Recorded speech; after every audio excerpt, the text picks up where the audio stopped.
Templates are all those default settings you like to have whenever you first start a project. Examples of default settings would be having fonts or your text, which happens to be all Arial or Times Roman or some sort of fancy script font. It could be the way you like to have your dimensions. It may be having your sheets set up a certain way with your title blocks having specific information. All that information is stored inside of a template file. You can use one of the default template files, which shows up here on the main menu, underneath projects and just some of the default templates. Or you can select on New to create a new project based off of your own existing template.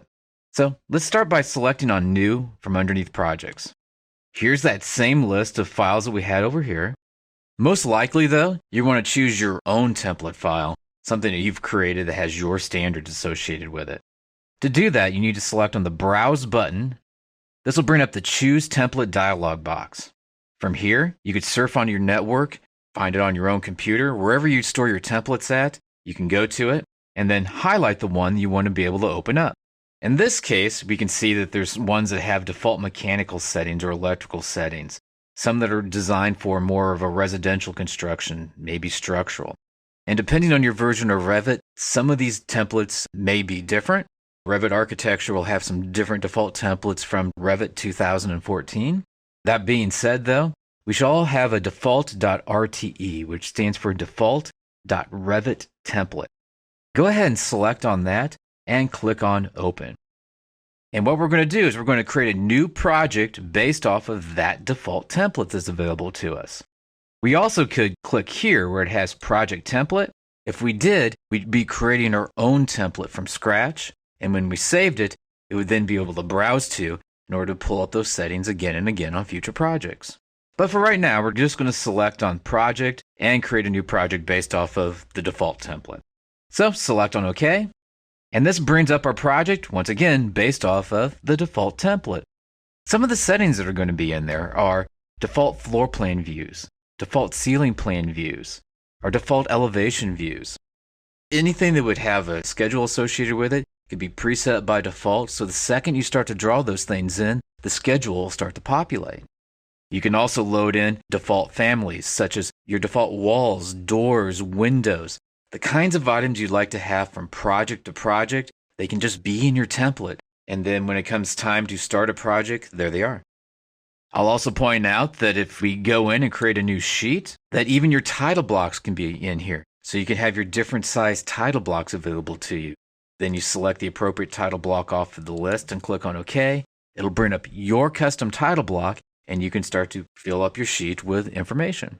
So template files at their heart are really just a storage area for different information, such as your default wall styles, door styles, your default fonts, which are Times Roman, Arial, the way you'd like to see your dimensions set up, as well as such things as your default title blocks. So all those default settings and default content that you like to start your projects with, those should all reside in your starting template. In its simplest terms, a project's origin point is simply a three-dimensional spot in space. In other words, it could be a corner of the building. It could be the edge of the site. It could be a corner of the parking lot. It could even be the middle of a tree. The idea of the project origin point is it's a common point that everybody who's working on the project knows and can recognize. Why you want a project origin point is so that if someone else is working on the project in their office, potentially even in another software program, when it comes time to line their work up with your work, all they have to do is insert the project and then their work will automatically line up with yours, or vice versa. And that can occur if you both share the same project origin point. To set the project origin point, you'll find that underneath the Manage tab, over here, there's an option for project location. Currently, it's grayed out because we're in a 3D view inside of the Revit Advanced project file. But we can get this to not be grayed out by coming underneath Floor Plans under the project browser and double-clicking on the word Site. This opens up the Site Plan view, and we can start to specify a project origin point. Now, come up here underneath Project Location, again under the Manage tab, and select on Coordinates. Come down on the list and choose Specify Coordinates at Point. This will allow you to specify where that project origin point should be at. zoom into a common corner of the building, pick that point, and then tell it that that spot in three-dimensional space is located wherever it is that you type. In this instance, I'm going to tell it it's at 0, 0, and I'll give it an elevation of 12,000. From here, if I would click on OK, that will be the new coordinates at that point. Another way that you could get these coordinates is if they've already done the drawings for the site plan, and they'll tell you what those coordinates should be. Then it's a simple matter of coming in, specifying the coordinates at point, typing the correct information, and then selecting OK in order to specify that as being the origin point of your project. So, the origin point of a project, it's used to be able to line up all the different project data for all the different project teams that might be involved in that project. Setting the project location inside of Revit allows us to specify that our site and our building are located at a specific address on Earth, such as we could tell this building that it's going to be located in New York, or Rio de Janeiro, or maybe even in Paris. Now, to do this, we can move up to the Manage tab on the ribbon and click on Manage. On the Project Location palette, we can move up here and select on Location. This will bring up the Location, Weather, and Site dialog box. By default, it'll try to define the location, in this case, by the Internet Mapping Service. It happens to be Google Maps in this case. We could type in an exact address. We can already see that someone has chosen Manchester, New Hampshire for our building. If we'd want to do a different address at this point, we could just highlight this, type in a different address, and then click on Search, and it would automatically find that address at that particular location on the face of the Earth. When it does that, it'll also give us a list of all the closest weather stations to that particular spot on Earth. What that's going to allow us to do is be able to specify or be able to size our different mechanical systems inside of our buildings. It'll also give us the appropriate shade and shadow on our building. So as a result of that, we'll be able to do such things as solar studies and a wide variety of other functions. The other way that we can go about doing this is to change this to the default city list. I use this sometimes if I don't really know where my building is going to be at. I just know it's going to be roughly in this one specific area. And then oftentimes I'll come back in later on and change it to the Internet Mapping Service. But this will give us some ballpark numbers. And I will point out that this city list is quite extensive. If it's a major city and it's in a fairly developed part of the world, there's a good chance it'll end up showing actually on this list. If it doesn't, that's okay. It just means I didn't add it. You can either enter in the latitude and longitude here, or once again, go back to the Internet Mapping Service and have it specify that at this part of the world, this is where I want my building to be at. So, the Location, Weather, and Site can be found underneath the Manage tab, the Location button, and by specifying the exact address of where your building is going to be located at, you'll be able to do such things as solar studies, be able to size mechanical systems, and a variety of other tasks. Whenever you're working on a project, there's really two different kinds of north that we have to consider. The first north is the north that we all think about. So if you held a compass in your hand and you were looking at the needle on the compass and it was pointing north, that's true north. The other kind of north that we have to worry about is considered project north. Now, project north is oftentimes the way that we draw things in our construction documents so it's nice and easy to read, and we can more easily determine what it is that we're trying to communicate about the design. Now, let's take a look at this inside of the Revit environment so we have a better understanding of this and how we change the settings for those.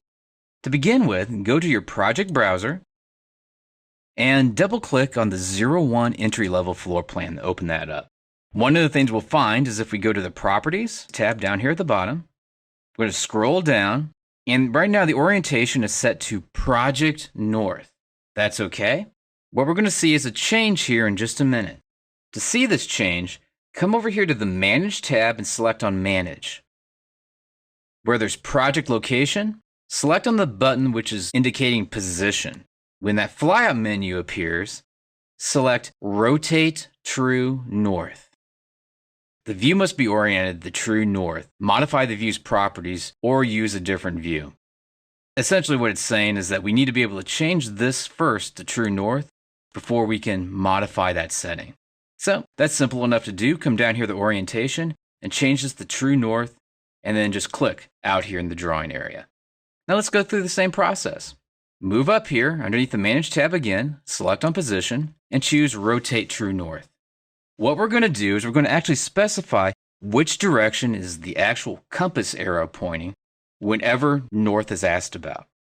I want to begin by selecting where this blue dot is and just left-clicking and holding my mouse button down on the blue dot, and then dragging this to essentially my project base point, which is going to be here in the corner of my building, and letting go. Next, we're going to rotate this building around so it's actually pointing toward the direction of north. Maybe it's 12 degrees. If it is, just type in 12 and hit enter on the keyboard. Now this part of the building is facing true north. But you can start to see a potential issue here. If we're going to be doing our construction documents, notes are starting to cross over each other. Certain dimensions are going to get to be fairly difficult to read after a while. Also, trying to fit a building that's oriented like this onto a sheet, it'll take more sheets of paper to be able to document the building. And we're really inviting more errors to occur if we leave the building to be angled like this, because notes are going to start crossing each other and a lot of bad things will occur on communicating our design. As a result of that, we probably want to document our building as being Project North. So now we're beginning to see what the difference is. Project North is the way that we'll document it and actually have our building whenever we're going to be producing a set of construction documents. True North, on the other hand, is the direction of actual north in the real world. You may want to design your building to be true north, and the reason is if it comes time to export this out to other CAD software programs or just other software in general, you want your building to be pointing in the right direction when it comes time to insert that building into the project environment. On the other hand, when it comes time to be able to document your building, you probably want that to be set at Project North so that all your dimension strainers are straight and your text is nice and normal. So to be able to set that, remember, in the properties of each view underneath orientation, you can either specify Project North or True North. Also, there's the button called Position, and by rotating the True North, we can then specify the degree angle as to which direction True North actually is. Thus, when it comes time to draw the building will be facing the right direction. But when it comes time to document the building, it'll also be facing a direction where we can build and dimension it appropriately and have a clean set of plans. Whenever we're drawing a building, we may need to have certain elements be locked in place so that we don't accidentally move them. One of those kinds of items is going to be your structural grids, and we can see those grids here, the lines with the circles here at the top. In order to be able to lock these in place, the fastest way to execute the pin command would be to window around everything we have on the screen and then just select those items we want to have pinned or be locked in place so they can't be moved. To do this, move your mouse up so that the cursor is in the upper right-hand side of the screen, hold your mouse button down, window around everything on the screen, and then let go of the mouse button. This is going to highlight everything in the model in blue. But the only thing that we want to have selected are these lines with the circles. To do it, click on Filter. Here we'll see every element that we have selected. Move over to the Check None button. Now none of them are selected. And put a check next to Grids so that only these 22 grids are highlighted. And select on OK. Now that we have our structural grid bubbles highlighted so that we can go through the pinning process, move up here and select on the little pin head up here at the top. This is automatically pinned each and every one of these column grids. If we zoom in, we'll see that we can still select on them, but we can no longer move them from side to side. If we ever did want to come back in here and make a modification to them, it'd be simple enough to do. All we would need to do is select on this little pin head in order to unlock it, and then we'd be able to move this from side to side. And if we wanted to lock it again, just click on the little pin head once more, and that would lock it back in place. But there will be conditions where we don't want to be able to select on the structural grids at all. Even though they're pinned, sometimes if you select on them, they kind of get in the way, or you might accidentally snap to them when you don't want to. In order to prevent this, in the lower right-hand side of the screen, you'll see something that also looks like a pin head. And this is Select Pinned Elements. If you select on that, you'll notice that if you window around or try to select on any of these lines, anything that's currently pinned you will not be able to do a selection for. If we ever need to come back in and make a selection, you can come back down here again and select on that Select Pinned Elements command. And now you can see that we can highlight on it, unpin it if we wished, and be able to make our changes. So pinning an element inside of Revit means to select on it, come up to the little pinhead tool, select on pin, and that element will then stay pinned in its position so it cannot be moved, edited, or adjusted. Phases are the different periods of time in a Revit project. Examples of phases would be the existing building, demolition plans, and new construction plans. To create these different phases of time inside of a Revit project, we need to come underneath the Manage tab and select on Phases. And this will bring up the Phasing dialog box. The Phasing dialog box currently has two phases set up inside of it. The first one is the existing phase, and the second one is the new construction phase. Well, I'd like to be able to add a demolition phase between these two phases. To do that, come over here underneath Insert and select on After. What that did is inserted after the first phase another phase. If you click where it has phase 1, type in the word demo. So this is going to be our demolition phase. Really, these could be named anything that we want it to be. It could be Monday, Tuesday, Wednesday, or January, February, March. The point of it being is that anything at the top of the list is in the past, and anything toward the bottom of the list is going to be in the future. Move your mouse down and select on OK. Now we have those three different periods of time set up in the Revit project, but the next thing we need to be able to do is have three views, in this case 3 first floor plan views, that show each of those periods of time. If you move to your project browser, you'll see a level 1 floor plan view. Right-click on that, and let's create 2 copies of this level 1 floor plan view. Each of these copies are going to have a different period of time from what the current level 1 view has. Select on Duplicate View and Duplicate. Do that exact same process again. Right-click on level 1, go to Duplicate View, and Duplicate. Let's give each one of those a unique name now. On one of your copies, right-click and select Rename. And we'll just call this one Level 1 Existing. And select on OK. For your other copy, rename it Level 1 Demo. And the final one, which is our original view, right-click on that, rename it Level 1 New, which stands for Level 1 New Construction, and select on OK.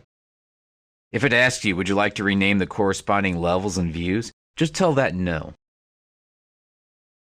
Now double-click where we have the Level 1 Existing so that we've activated that view. Next, come down on the Properties and scroll down to the bottom of your Properties, and you'll notice that the current phase for this is New Construction. We don't want that. We want this to be Existing. So change that to say Existing, and then click on the Apply button. Click inside of your drawing area, move up here to the Architecture tab, and select the Wall command.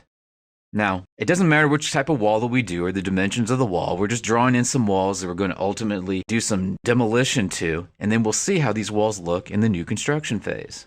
Click once, and then click again once you have a wall that's maybe 100 feet long. It doesn't have to be exactly that, but just close to it. Draw another wall straight down. And I'm doing roughly a 100 by 100 building, but it doesn't need to be perfect. Once you have your 4 walls, draw a few interior walls as well. In my case, I'm drawing just 3 interior walls like this. When you finally have your walls done, hit Escape a couple of times on your keyboard in order to finish off the command. Once you've done that, just verify that in fact this is the existing phase. Also, if you select on one of your walls, you'll see that the phase created for that wall was the existing phase. And as of right now, it's never been demolished, or the phase demolished is set at none.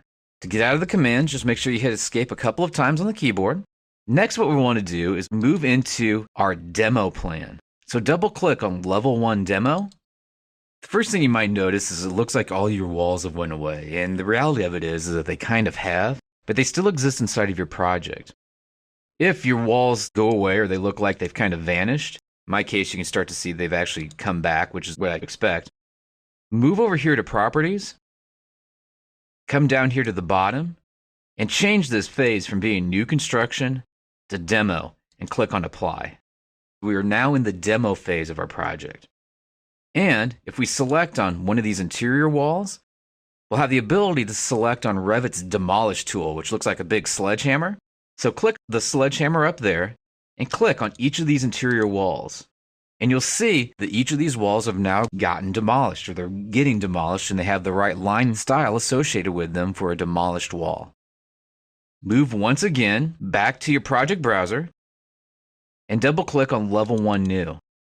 You may need to move your mouse into the drawing area in order to be able to see the view display. Here, though, we can see that all these walls are our existing walls, and the demoed walls are no longer there in this new environment. Why? Because they've been demolished and they've been taken out of the project. So to add some more walls in, simply go up to Architecture, pick on the Wall tool, and draw in an extra wall or two here in the project. And hit Escape a couple times on the keyboard whenever you're done. What this will have done, if we double click on Level 1 Existing underneath Floor Plans, is we'll be able to see the way that this building looked like in an existing view, the way the building looks in a demo view, as well as the way the building looks in a Level 1 new construction view. So phases are set up by telling each view which period of time that they need to be associated with. Also, the original phasing is set up from underneath the Manage tab and creating the appropriate phases in your phasing dialog box. Levels are used in Revit to specify the height at which objects will be inserted or drawn at. If we take a look at our floor plans, the Level 1, and have our elevation, south elevation open, we'll notice that Level 1 is at a 0 feet 0 inch elevation, which means that if we would draw anything on Level 1, by default, it'll try to be 0 feet 0 inches off of the ground. With our Level 2 floor plan, if we would go into that and start drawing those objects in, any object we would by default place would be 10 feet off of the ground. If the Level 2 would move up or down, then all those objects associated with Level 2 would also go up and down, so they would keep the appropriate elevation or height off of the ground whenever we're modeling inside of our project. Levels are used for defining the locations of where each of our floor plans are going to be in three-dimensional space. Most likely, you'll have a roof level to specify the elevation at which your roof will be at. You may have parapet levels, top of footing levels. A level will be for any time you're going to have multiple objects and you want to draw them at a constant elevation, you'll create a level for that. The process of creating a level is this. I usually like to zoom all the way on out so that I can see the entire length of my levels. Underneath the Architecture tab, select on Level. When you do this, on the Options bar going across the top of the screen, there'll be a check mark next to Make Plan View. What this will do is it'll automatically create a new plan view here underneath your project browser. This will work really well, so after we've drawn in our first level, which will be Level 3, we'll be able to do another floor at that level, at that elevation. There's a button next to Make Plan View that says Plan View Types. If you select on that, you'll see the different types of views that by default Revit's going to try to create over here under the project browser. Click on Structural Plan.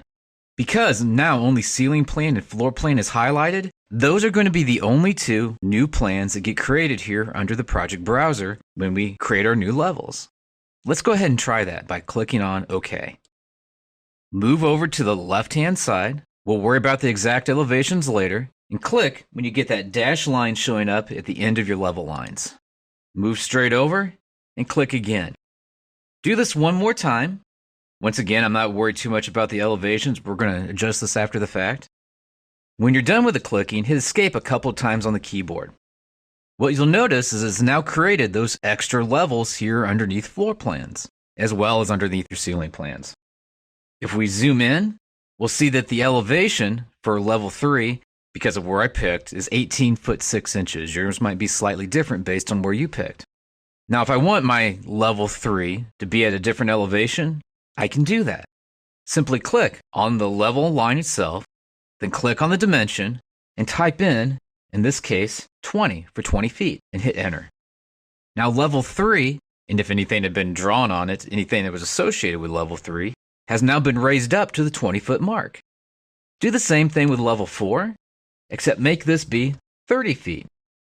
And then click just somewhere out in space to help end the command. Another way that we can create more levels is by using the copy command.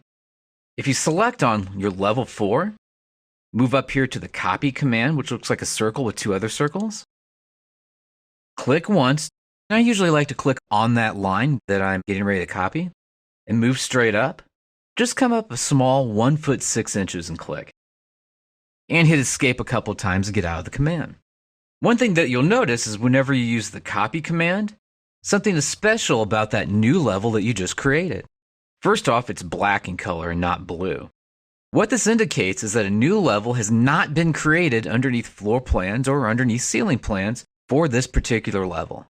In this instance, if we had wanted another level to be associated with it after using the copy command, this is what you can do. Underneath the View tab, we're going to have the ability to add new floor plan views. Move over here to Plan Views, and you'll notice that there's an option there for floor plans. Select on that. Make sure that level 5 is highlighted and click on OK. And now you're going to see a new level 5 floor plan view under your project browser. If you do the same process for reflected ceiling plan views, select level 5, you'll now have a level 5 view underneath ceiling plans. If you're ever going to use copy is good for just copying that level up, but it won't automatically create new views for you. If you use copy, you'll have to manually create those levels underneath the View tab and using the Plan Views tool. Let's close these 2 views down by clicking the X up here in the corner. I want to point out a property that's associated with these levels. If you select on the level, you'll see a little checkbox right here. If you clear that out, it'll remove the head at the end of these level symbols. So clear it out, it won't be there. Click on it and it will. There's also a little break symbol here. If you select on the break symbol, you'll be able to drag the dot to a new location.